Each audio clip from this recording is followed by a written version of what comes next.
ETs, these various species, that the planet is what they're actually interested in. I've got in my notes here something I wanted to talk to you separately a little later here about Jim Sparks and that interview, because that was just fascinating. But one of the things that you had spoken to him about was this idea that there's kind of a perspective, if you will, out there that the ETs, they don't care about us, and they don't care about anything but the planet as a resource for all the other reasons that you had mentioned, and that at some point they're simply waiting it out, so to speak, for us to self-destruct and implode, and then they're just going to come in and take over, colonize or drop off all the hybrids, I think was the comment that I had written down here, and kind of just go right on with their lives, with their existence, as though we never were really here. Or we were a disease that was cured or something to that effect. Yeah, well, first of all, when you use the word ETs, it's really the wrong word. It's really species by species, imperative by imperative, political imperative by political imperative. We have to get used to the idea. I mean, the military have, according to Clifford Stone, have identified 57 species in near-Earth orbit that we're interacting with. There could be millions. I mean, what's to limit it? Right. So different beings are at a different level. Some are here to manipulate. Some are here to help. Some are, they are good. We call them good or bad is the wrong words. Positive, regressive.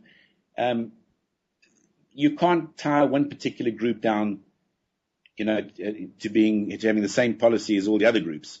Sure. They are, you might say, somewhat celestial, that are highly spiritual, that don't require technology to move from one part of the universe to the other, that perhaps want to see us develop and do well, while others want to make sure that we just caretake the planet, keep it going, and keep it in good order so that they can continue taking what they want from the planet. Now, I know people say, we've got technology, in the future, you won't need food because you can make it, nanotechnology, blah, blah, blah. All these beings are at different levels of technology. We don't even know, when you reach the technological singularity, what is possible, what is not possible. We speculate. But there's no doubt, craft have been seen pulling water up out of lakes. It's been seen. Craft have been seen taking vegetables, taking food. It's been seen, been documented. So they all have different imperatives. Now, if we are here, and some of these groups want us to caretake the planet, and all we're doing is raping it and poisoning the vegetables, the food, or stuff that they want, well, they're not going to be very happy about it, are they? Right. They're going to look for new caretakers. So amongst the groups themselves, some of them are probably in political discussions with others over the behavior and over the future of humanity. And that's why these group meetings between human and extraterrestrial are very, very important, because the information will flow in through that way, through those conduits. Right. So then what, not to try to reach out for the so-called end game, but where's the tipping point then? At what point do these groups that you're describing, these, I believe you said NGOs, is that right? Yeah. Yeah. At what point do they eventually, it seems to me that down the road there would be some kind of a clash that's eventually going to happen. Again, as you said earlier, let's forget disclosure for a minute and talk about at what point do these groups eventually meet up and confront the so-called military-industrial complex or the people who have been, kind of pulling the wool over our eyes for all these years. What's the tipping point? When is that going to occur and how? No need to meet with the government. There's absolutely no need, in my view, at all to meet with the government. Everything is going to happen by itself. The tipping point, we're tipping already. You can see the planet's tipping. Right. We're tipping ecologically. We're tipping financially. All the pillars that I've told you about in this worldview are tipping. Education, tipping. Right. Because people are waking up. Religion, right. People are waking up. So the tipping point, we're tipped already. So there's no need for these NGOs to confront government. What's actually happening is the NGOs themselves are releasing information. Okay, this particular one I'm talking about has already released information. In what way? If you go onto the internet and you look up a free download called The Link by A.R. Borden. And you're saying that's kind of a lead to follow, so to speak. That's right. So it's link? Coming. It's coming, you know? Yep. So it's coming. Let me ask you, I'm very, very reluctant to ask this question, but I'm gonna go ahead and jump off the cliff a little bit anyway. You've mentioned repeatedly religion, and it's very, very intriguing to me because I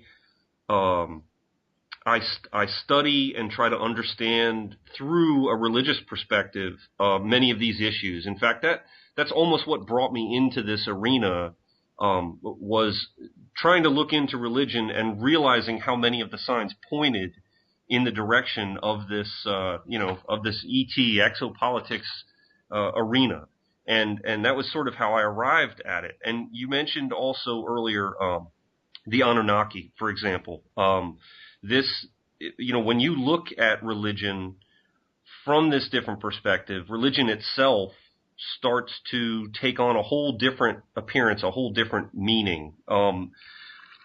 You said earlier also, and in an interview, you're described, I think, by one of the narrators on that television documentary about you. You're described as being a traditional Jew, but at the same time, you say, you don't really ascribe to this Jewish heritage or identity. Talk a little bit about religion, if you would.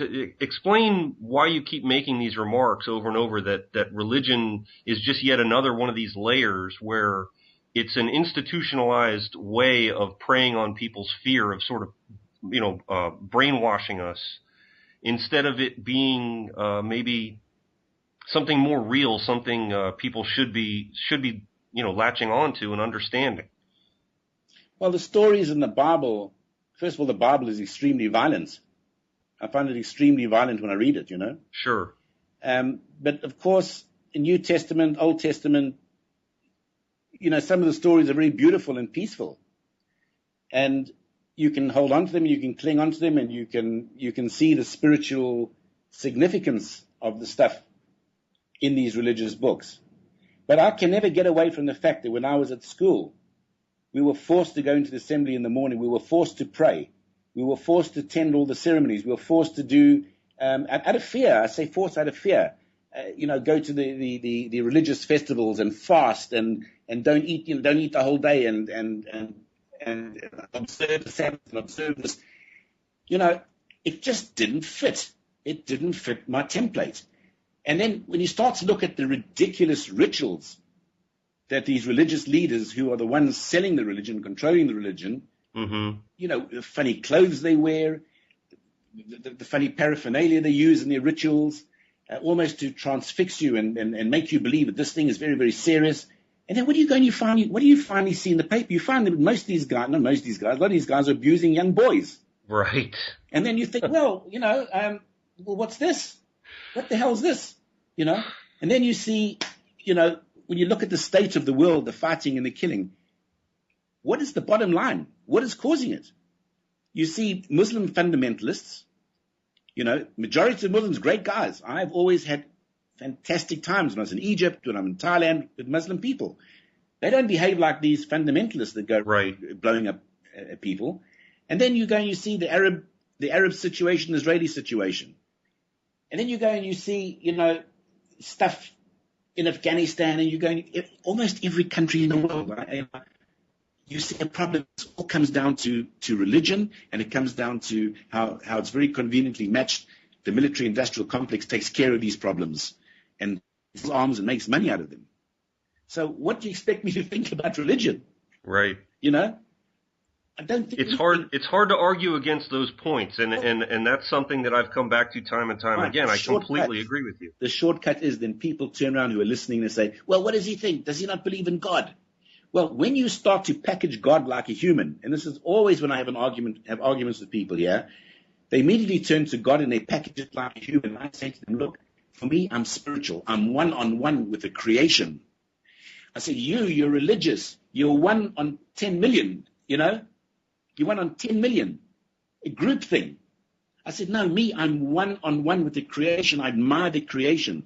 I'm extremely spiritual. I'm peaceful. You know, I want things to be nice amongst people, to be friendly, but I want society to be open. I want humanity to have a rising in consciousness. I want an awakened humanity that's going to, you know, it's some kind of new United Nations that actually where the dolphins are represented, where people are represented, where minorities are represented, where rainforests are represented, where nuclear power station and this kind of stuff is banned. That's what I want for my spirituality. I don't want to believe there's some God watching all this, and if we blow ourselves up, the God said it was your fault, you did it wrong. Right. No, we must take our divinity back from these religious leaders. We must take our power back and use our power. We're incredibly powerful, and put this place right. You see my point? I do, absolutely. In one of the notes that I had here, you know, in one of the interviews or one of the pieces that I had seen, I believe it was the Stephen Greer piece, towards the end, there is a brief screenshot that I actually went back and paused and made notes of what it was that it said on the screen. And one of the items in the list was transform religions. In fact, I think it was the first one. And I couldn't grasp what it was that meant. And now that you've kind of explained it, it makes a little more sense. But it leads me to an interesting question. These NGOs that are meeting with these various species and where does that leave us in terms of God? Where does that leave us in the issue of what it was that we've been taught? Even if you can strip away a lot of the things that you're talking about, the human factor in religion is what seems to so badly distort it. Have the ETs given us any indication that they believe in God, that they believe that there's an ultimate creator or anything like that? Some of them do. They acknowledge that there is this higher power, this creation. You know, there's not much incredible detail because I'm sure at every level of advancement, one has a different level of understanding of what the creation is. Right. Somebody at our level, it's so overwhelming to us that it's much more easy to build an idol and to call him God, because that's effectively what we do. When you've got a civilization that's sprung through the technological singularity, 2,000 years ago, they will have another completely different perspective of what the creation is, because they can travel space, they can probably traverse time, and have extremely high levels of consciousness, and are very aware of the higher vibrations of consciousness. These morphogenic fields, go on and on and on and on in layers almost to infinity, and you can tap into them in incredible altitudes, and you know more, because we are only a pinprick in the ocean in terms of what we understand. You see? Absolutely. Very interesting. But we need to be peaceful if we want to get to the step. Ultimately, it really keeps coming back to that, doesn't it? I mean, it really does. And your description of the Bible, that's pretty interesting. I mean, there is an incredible amount of violence in there. Just, the one thing that I always have thought of since I was a little kid, I went to Catholic school for about 12 years. And the one thing that I came away with that I always had to compartmentalize the different things that I had learned in the different areas. And the one is the repetitive use and description of war throughout the Bible, the tens of thousands, the hundreds of thousands of people that are killed in the stories in the Bible is mind-boggling. And clearly the message underlying all of that, aside from maybe, touching on the Bible as a historical resource, the underlying message has to be that we have got to get past that point.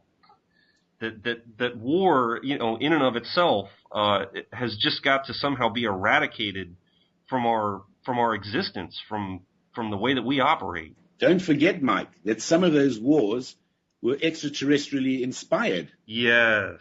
So, you've got to bear in mind, as above, so below, as above. Great point.